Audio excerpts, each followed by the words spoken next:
Pelican Bay State Prison sits at the very edge of California, pressed against the cold forests near the Oregon border. It was built to disappear people. Not rehabilitate them. Not even punish them in the traditional sense. Pelican Bay was designed to remove inmates from the human world entirely, and nowhere inside it did that mission feel more complete than the Security Housing Unit, the SHU. The SHU was not loud. It was not chaotic. It was quiet in a way that felt deliberate, engineered. Thick concrete walls swallowed sound. Steel doors closed with hydraulic certainty. Even footsteps seemed muted, as if the building itself had learned how to listen without reacting. By the late 1990s, the SHU yard was already infamous. It wasn't a yard in the normal sense. There was no grass. No open sky. No movement beyond what was permitted. Instead, inmates were released individually or in carefully controlled pairs into small concrete exercise pens, often described by former prisoners as dog runs. Each pen was surrounded by high concrete walls topped with steel grating and razor wire, just wide enough for pacing, push-ups, and tension to build. This was where the most dangerous inmates in California ended up. Gang shot callers. Lifers with no incentive to behave. Men whose names carried weight even in isolation. One of those names was Stanley "Tookie" Williams. Williams had already become something larger than an inmate by the time he arrived at Pelican Bay's SHU. As a co-founder of the Crips, his influence extended far beyond any single cell. Even locked down for 23 hours a day, his reputation moved faster than paper notes, faster than whispers through vent systems. At Pelican Bay, reputation was currency, and Williams had more of it than most men in the building combined. But Pelican Bay did not care who you were on the outside. It cared only about control. By the time of the incident that would turn the SHU yard into a lockdown epicenter, tensions inside Pelican Bay had already reached a dangerous equilibrium. Racial alliances were rigid. Gang lines were clearly drawn. Every movement, when to speak, when to look away, when to stand still, was governed by unwritten rules enforced with violence. The SHU yard was one of the few places where inmates could physically encounter one another, even briefly. That made it both a release valve and a powder keg. Correctional officers knew this. Every yard release was calculated.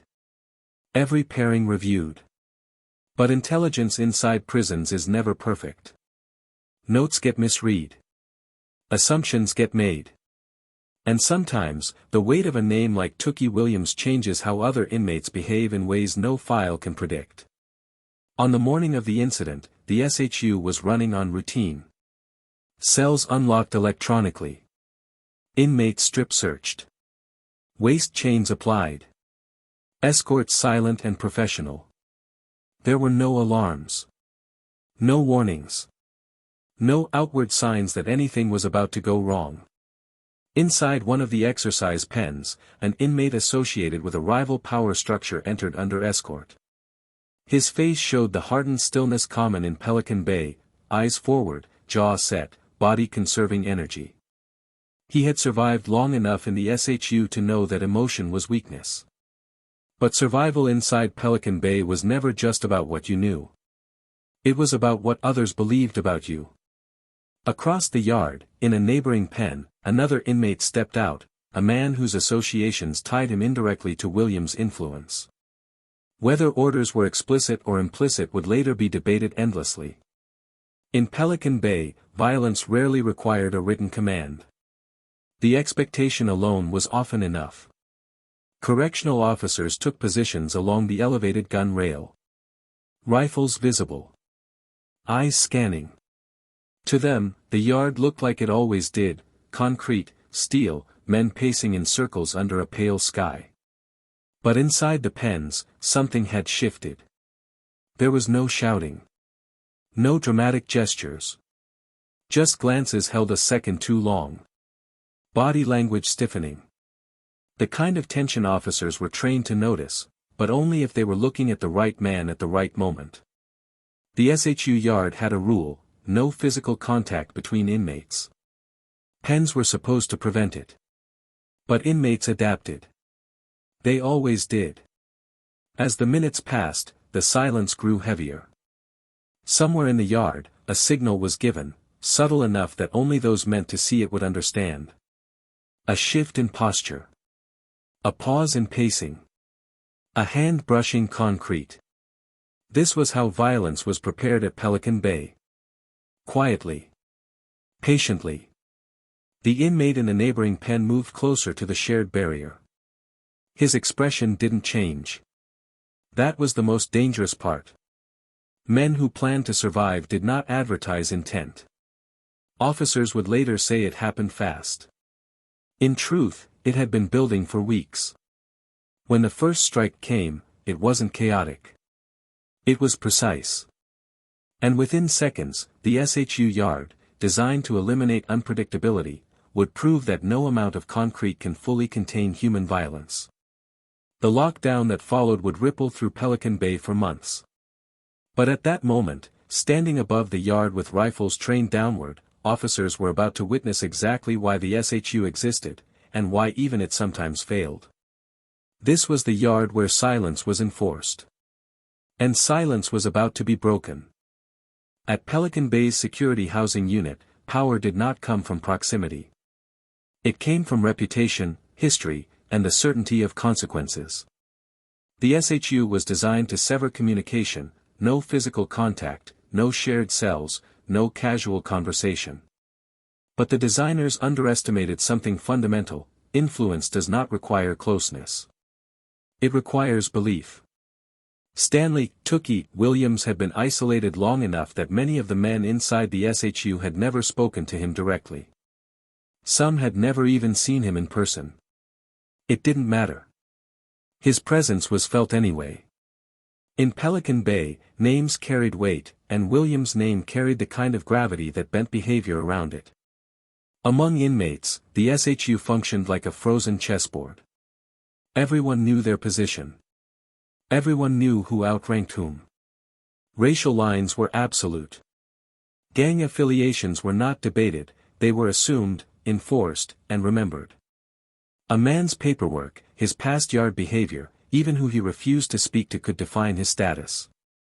The inmate who would later become the victim of the SHU yard assault had arrived at Pelican Bay with a complicated profile. He wasn't a loud disruptor. He wasn't reckless.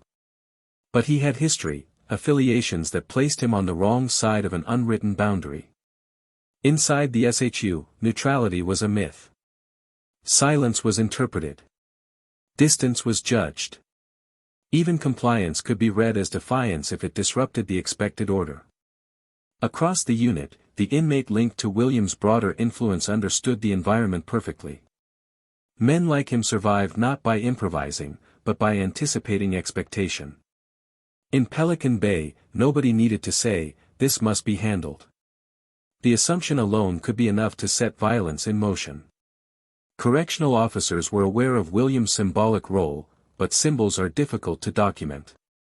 Intelligence reports can list gang affiliations, but they can't quantify fear. They can't measure the pressure an inmate feels when he believes refusing action could make him the next target. Inside the SHU, inmates communicated through fragments, brief eye contact during escorts, coded taps on concrete, notes passed during medical movement.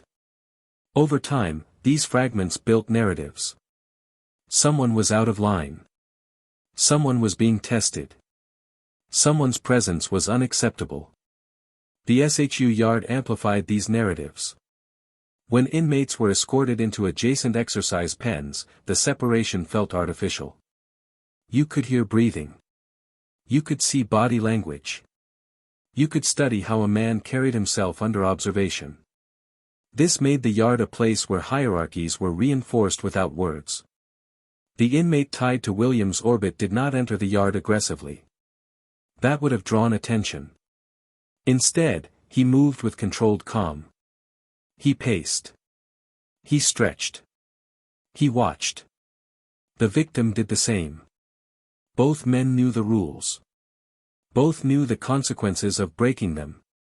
But Pelican Bay had taught them something else too: the consequences of not acting could be worse. In this environment, violence became a form of communication. A way to resolve ambiguity. A way to prove alignment. For inmates connected to dominant structures, failure to act could be interpreted as weakness or disloyalty. For inmates already under suspicion, being targeted could mean permanent isolation, extended SHU time, or death, slow or fast. Williams' influence complicated everything. By the late 1990s, he was no longer just a gang founder. He had become a symbol, to some, of irredeemable violence, to others, of resistance, discipline, and loyalty. That duality made his shadow heavier inside a place like Pelican Bay. Men associated with him were expected to embody strength. Hesitation could be read as betrayal.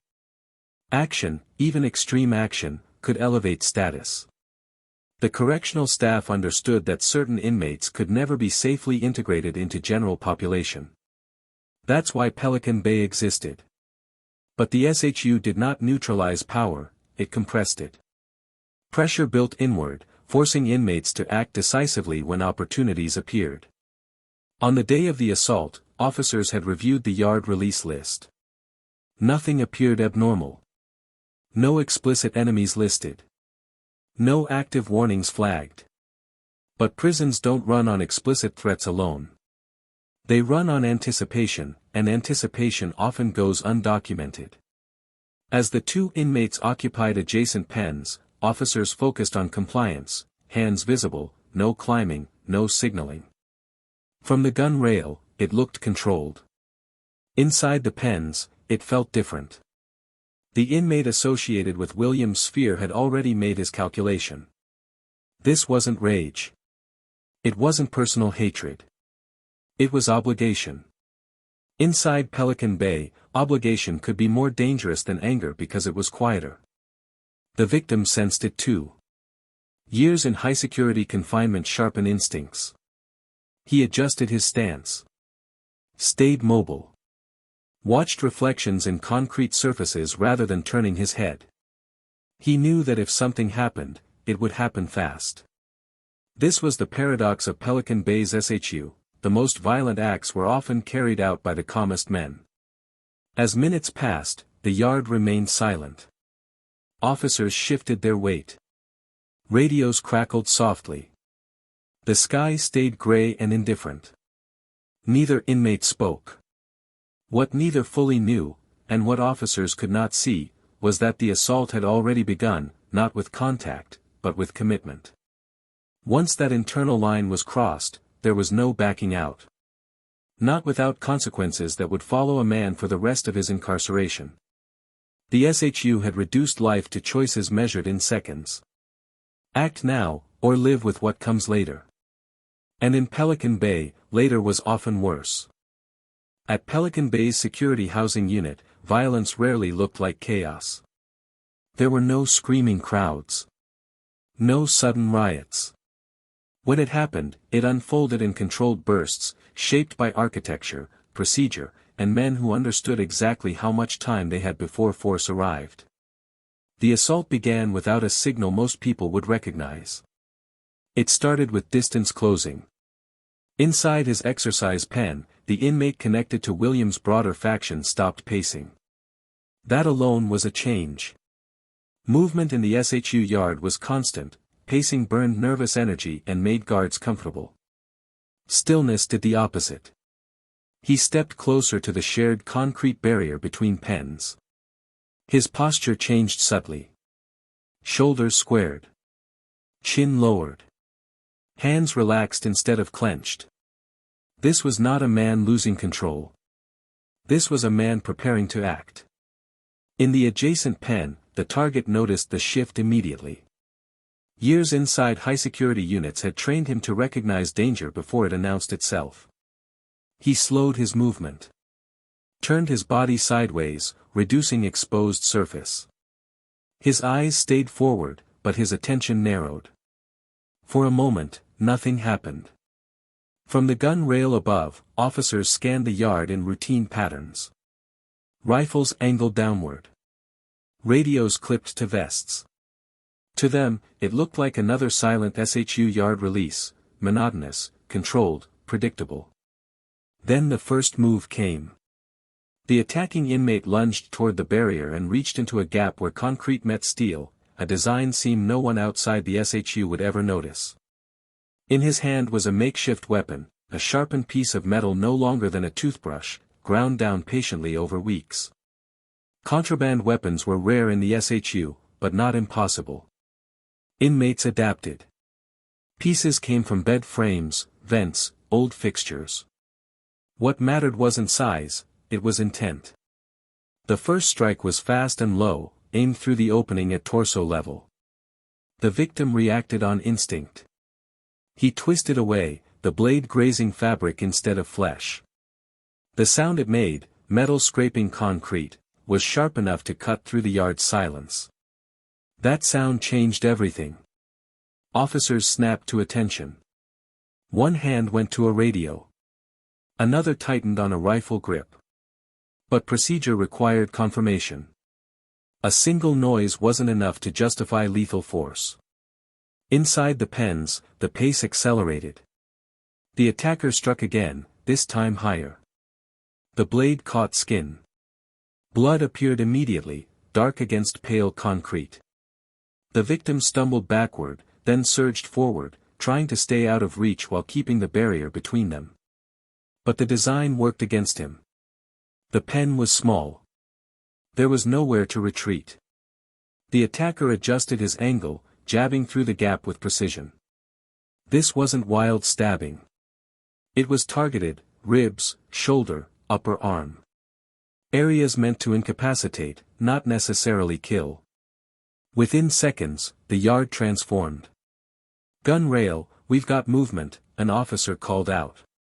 Another officer shouted for compliance, voice echoing off concrete. Orders were issued automatically, drilled into muscle memory.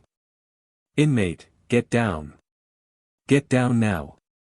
The commands meant nothing inside the pen. The victim slipped on blood. His back hit the concrete wall. He raised his arms instinctively, taking another strike to the forearm. Skin split. Muscle exposed. Pain was immediate and overwhelming. Above them, an officer chambered around.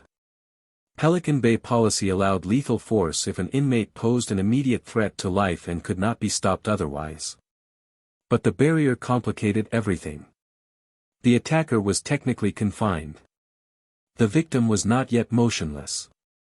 Seconds stretched. Pepper spray was deployed from above, the canister arcing down into the pen.